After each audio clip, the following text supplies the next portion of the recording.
Saludos y bienvenidos al espacio para la entrevista en la tarde en el canal 24 Horas. Hoy vamos a hablar de un asunto que afecta y que preocupa a al menos 70.000 españoles. Nos referimos a las hipotecas multidivisas.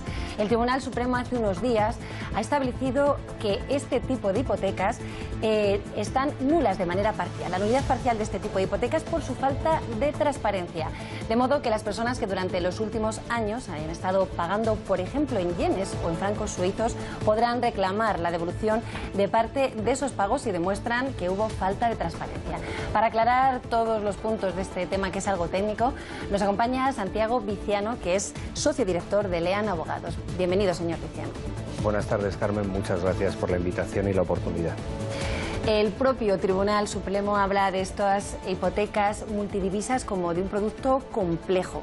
Le vamos a pedir, para empezar, que haga un ejercicio de simplicidad y nos explique y nos defina qué es exactamente una hipoteca multidivisa. Pues una hipoteca multidivisa realmente es una hipoteca normal en todo su clausulado y en toda su extensión, con la singularidad. Tiene dos singularidades, básicamente: que se presta en una moneda extranjera, que normalmente son yenes o francos suizos, y que luego está referenciada, en vez de estar referenciada al Euribor, como la gran mayoría de hipotecas, ¿sí?, está referenciada a otro índice que es el LIBOR, que es lo mismo, pero en un índice en Londres, un índice británico. Pero la persona que pide esta hipoteca recibe su préstamo en euros. Recibe su préstamo en euros y tiene que devolver yenes. En principio se concede para adquirir una vivienda en euros, se produce el cambio a una divisa, que suele ser yenes o francos suizos, ¿sí?, y entonces la persona que está percibiendo normalmente su retribución salarial en euros tiene que devolver en la moneda extranjera. Sí, dígame. Entonces, al final, queda influido por la cotización de esa divisa a la que está referenciada. ¿Y qué monedas son las que se suelen elegir cuando se pide este tipo de hipotecas? Ha habido algunas raras en dólares canadienses, pero el 99% que se han concedido en España han sido referenciadas a yenes o a francos suizos. ¿Por qué se eligen estas monedas? Realmente, en el momento en que se comercializan estas dos, eran dos monedas que los bancos entendían que podían tener cierto potencial de beneficio a los clientes. Luego, a la postre, se ha demostrado que no, que nada más lejos de la realidad, ¿no? Pero eran monedas con potencial. ¿Y por qué una persona que va a pedir una hipoteca para su casa, en vez de pedir una hipoteca normal, pide una hipoteca multidivisa? ¿Qué fue lo que le atrae? ¿Qué le atrae a un cliente y qué es lo que hace este producto que en un momento dado puede ser atractivo? Pues claro, la época en la que se comercializaron de forma masiva era otra, era la década del 2000, pues desde inicios hasta el 2008, hasta el credit crunch. Lo que pasaba es que en plena locura y disparate de inmobiliaria, la gente pensaba que iba a poder acceder quizá a mejores viviendas, referenciando su crédito al LIBOR en vez del Euribor, que estaba más bajo, y que además podía obtener ciertos beneficios si la moneda fluctuaba a su favor. Entonces, esto no son hipotecas que se les haya ocurrido a los clientes preguntar por ellas en el banco. También hubo un esfuerzo muy importante comercializador por parte de las entidades en esa época. La idea, para que yo lo entienda, es que al final la mensualidad iba a ser menor, que iban a pagar menos intereses a lo largo de toda la devolución de todo el préstamo. Claro, lo que contaban los bancos básicamente era que había un potencial y una previsión de que todo fuera bien y que al final, en vez de deber, por poner un ejemplo, 400.000 euros de capital inicial, si la evolución de la moneda era favorable iban a deber mucho menos. Ajá. Y que además la cuota iba a ser peor. Entonces, a veces en hipotecas a los que un cliente normal con un salario más moderado, una renta más moderada, no le alcanzaba para un producto tradicional, sí le alcanzaba y sí pasaba el control de riesgos para una hipoteca multidivisa. Entonces el cliente pide su hipoteca, recibe su préstamo, ¿y en qué momento surge el problema? Porque estamos hablando de que estas hipotecas se han contratado desde hace bastantes años. ¿En qué momento todo cambió y empezó a ser problemático para los clientes? Pues esto estalla, pues como muchos de los problemas financieros y bancarios, en el año 2008 con el credit crunch, en el caso de los yenes y de los francos suizos. En el caso de los yenes, además, se une las medidas del primer ministro japonés Shinzo Abe, que se conocieron como Abenomics, que fortaleció mucho al yen respecto al euro. Claro, el euro se debilitó. Sí. Y entonces se acercó al valor del euro. Entonces, la gente que tenía 300 o 400.000 euros de hipoteca de pronto se vio con que debía 600 o 700.000 euros.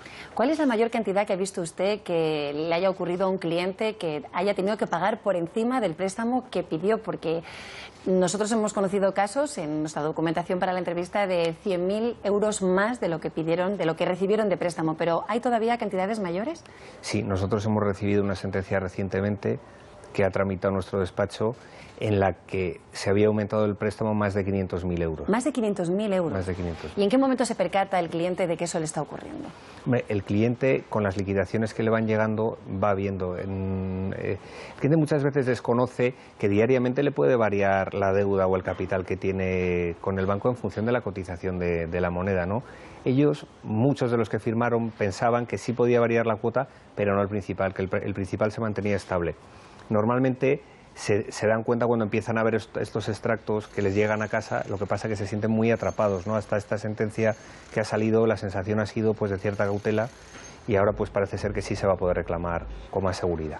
El Tribunal Supremo ha dicho que había falta de claridad, falta de transparencia, pero aparte lo ha dicho porque el Tribunal de Justicia de la Unión Europea también dictaminó en septiembre que este tipo de hipotecas son abusivas. ¿Por qué son abusivas? El cliente no sabe, no conoce toda la información que debe, pero no se la facilita el banco, ¿o qué ocurre?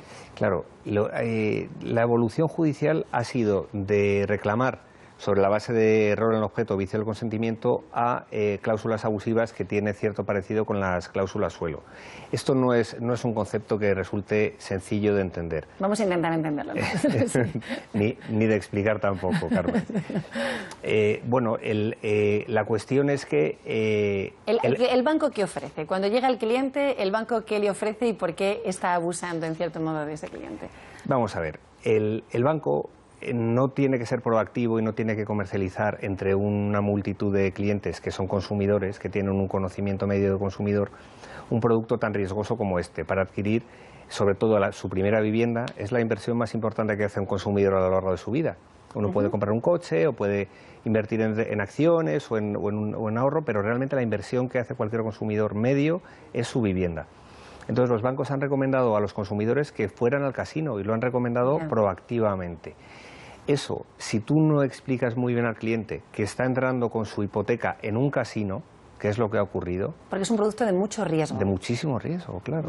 Porque realmente estás apostando con todo el dinero de tu hipoteca a que suba o baja una moneda sin tener ningún conocimiento sobre divisas, sin poder interpretar los Abenomics o lo que ocurre en la política monetaria de Japón o de Suiza, ¿no?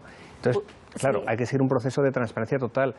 Porque usted que clientes le han contado su caso, ¿qué les explicaba el banco? ¿Les explicaba solamente las ventajas de invertir en estas monedas, pero no les explicaba que en un momento dado podían ir las cosas muy mal?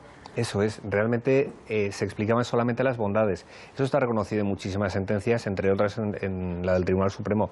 La comercialización ha sido muy defectuosa. Es que se ha comercializado en muchos casos por personas, los comerciales bancarios, que no conocían el producto y no sabían explicarlo. Ajá. Usted me explicaba que no es esto lo mismo que otro tipo de fraude, otro tipo de abuso, que ¿cómo lo explicaba? ¿En qué consistía? Claro. Una cuestión, y es lo que estaba pasando al principio, nosotros reclamábamos por error en el objeto, por vicio del consentimiento, porque decíamos que el cliente no entendía realmente lo que estaba adquiriendo o el tipo de hipoteca. Esto es muy paralelo a lo que ha pasado con las preferentes o la deuda subordinada, error en el objeto. Un ejemplo muy gráfico, uno entra a un concesionario de un coche, que hay una marca, adquiere un coche de esa marca y a los 150 kilómetros se estropea el motor, abre el capó y resulta que el motor es de otro coche. Eso es error en el objeto, porque por fuera parecía un coche muy bueno, muy lujoso, pero luego el motor era de otro coche. Entonces, la primera base sobre la que estábamos reclamando todos los despachos era sobre esto. Sin embargo, lo que ha ocurrido es que a raíz de una sentencia del Tribunal de Justicia de la Unión Europea que ha terminado acomodando o adoptando el Tribunal Supremo español, se ha ido por la abusividad de la cláusula. Es decir, esta cláusula en sí misma es abusiva y el que tiene que demostrar que lo hizo muy bien e informó muy bien al cliente es el banco, no el cliente. Lo mismo que las cláusulas suelo, igual. Hay, decíamos al principio de la entrevista, 70.000 españoles afectados, pero usted me comentaba que sobre todo son también colectivos. Es así y lo hemos detectado. Nosotros colaboramos con varios pero es cierto que dentro de las fuerzas y cuerpos de seguridad del Estado, la Policía Nacional y la Guardia Civil lamentablemente tiene a un colectivo muy importante afectado al que se dirigieron estas entidades para comercializar. También los pilotos y los controladores aéreos tienen una cantidad ingente de afectados por este producto, e incluso los bomberos también tienen un montón de afectados. ¿Usted cree que funcionó también el boca a boca, que algunos clientes contagiaron a otros diciendo mira cómo estoy haciendo mi hipoteca, que es... ¿sí? Eso influye siempre. De todos modos, nosotros hemos visto en las revistas sectoriales de esos colectivos unos anuncios fomentando la contratación, es decir, claro, ahora al final, en el año 2004-2005, pues cabían estas cosas. De realmente pensar que uno podía ir y especular con el dinero de su hipoteca. Ahora yo creo que estamos un poco más curados de espanto. Llegados a este punto, ¿qué puede hacer un cliente con una hipoteca multidivisa que ve que se le ha incrementado mucho la devolución del préstamo para reclamar esa devolución? Porque esto es a título individual, como se tiene que reclamar. ¿Cómo se puede hacer? Muchas veces en productos bancarios se plantean reclamaciones colectivas. En este caso es absolutamente inviable plantear una reclamación colectiva y se debería examinar caso por caso. Se trata de una reclamación civil, individual, y se hace por abusividad de la cláusula y subsidiariamente por error en el objeto. También se sigue utilizando, pero de forma subsidiaria. ¿Y puede darse el caso de que a algunos clientes sí que se les reconozca que ha habido abuso y otros no? ¿Qué tienen que demostrar para que prospere su demanda? Claro, ellos van a tener que demostrar que el banco incorporó estas cláusulas y les comercializó el producto de una forma poco transparente, sin explicarles realmente a qué se atenían. Luego, evidentemente, el juez tiene que examinar una serie de cosas: la formación y estudios de la persona afectada, su profesión, su historial financiero, si es una persona con aversión al riesgo o tiene productos de riesgo. Todas esas cosas van a pesar. Lo que está claro es que no todo el mundo va a ganar, pero con esta última sentencia muchos van a poder ganar. Muchos que antes no podían, sí van a poder. Si se ganaran todas las demandas, ¿de qué cantidad podríamos estar hablando? Hombre, yo tengo en mente una de una entidad que recientemente ha sido adquirida por 1 euro, que tiene una exposición de más de 200 millones de euros, solamente en este producto. ¿Cómo se devolvería esa cantidad a los clientes afectados? Porque estamos diciendo que el Tribunal Supremo ha declarado la nulidad parcial de estas hipotecas. No se devuelve todo el préstamo. ¿Qué se devuelve? ¿Por qué es parcial? Todo el préstamo, que sigue siendo vigente porque una hipoteca tiene 30, 40, 50 cláusulas distintas, realmente es nulidad parcial porque es nulidad solamente de esa cláusula, de la cláusula donde va inserta la cuestión de la multidivisa y el tipo de interés al que va referenciado, que no es el Euribor sino el Libor. Por eso es nulidad parcial del crédito. Entonces lo que se suele hacer habitualmente es que se recalcula lo que se debe. ¿Cuánto se debería si esto hubiese estado ligado al Euribor y hubiese sido una hipoteca normal en euros? Pues en vez de 500.000 se deberían 280.000. Se queda así y luego se hace un recálculo de las cuotas que se han pagado de más. Porque claro, los afectados han estado pagando, pues en vez de 1.500, 2.500. Han estado pagando 1.000 euros de más todos los meses. Sí. En ese caso se recalcula y el banco tiene que devolver el dinero. Usted que conoce historias cercanas, que nos podría contar algunas, sin mencionar nombres por supuesto, que le haya impresionado especialmente y que piense que claro, que cambia la vida de las personas el estar metido en un asunto de este tipo. Sí, hemos visto todo tipo de historias. Gente ya de determinada edad que no tenía ningún sentido que pidieran una hipoteca, con sus 2 hijos avalando esa hipoteca y el banco comportándose de una forma muy agresiva, imposible negociar con ellos, y que se ha ganado en primera y se ha ganado en segunda instancia. Y cuando se ha ganado en segunda instancia, pues resulta que el banco se lava las manos y cede el crédito a un fondo buitre. Realmente los bancos han pasado por situaciones difíciles y han tenido comportamientos muy agresivos con determinados grupos de consumidores. Hemos visto también una familia, un matrimonio que suscribió un crédito muy importante, de una cuantía muy importante, como ha visto reducida su hipoteca a menos de la mitad de lo que debía. Cuando las personas ven que prospera su demanda, ¿cómo se sienten? Hombre, pues es una alegría, ¿no? Yo recuerdo cuando empecé a ejercer, que ya hace algunos años, que nos llegaban las sentencias por fax, y cuando llegaba una sentencia y en el fax de 30 a 40 folios empezaba a entrar, hasta que llegaba el fallo pues se pasaba mucha tensión, ¿no? Y realmente gente que tiene su vida absolutamente, y nunca mejor dicho, hipotecada, claro, pues es que le cambia la vida, ¿no? Es un cambio radical. No es el único producto en relación a las hipotecas y a las compras de viviendas que se está demostrando que es abusivo por parte de los bancos. Usted mencionaba las cláusulas suelo, también los gastos de constitución de una hipoteca. ¿Por qué ha pasado eso? ¿Los años del boom inmobiliario han sido caldo de cultivo para este tipo de productos bancarios? Claro, un banco funciona prestando dinero a la gente, recibe dinero de un ahorrador, tiene una cuenta de pasivo y esos 1.000 euros que a lo mejor recibe de un ahorrador los puede prestar 10 veces.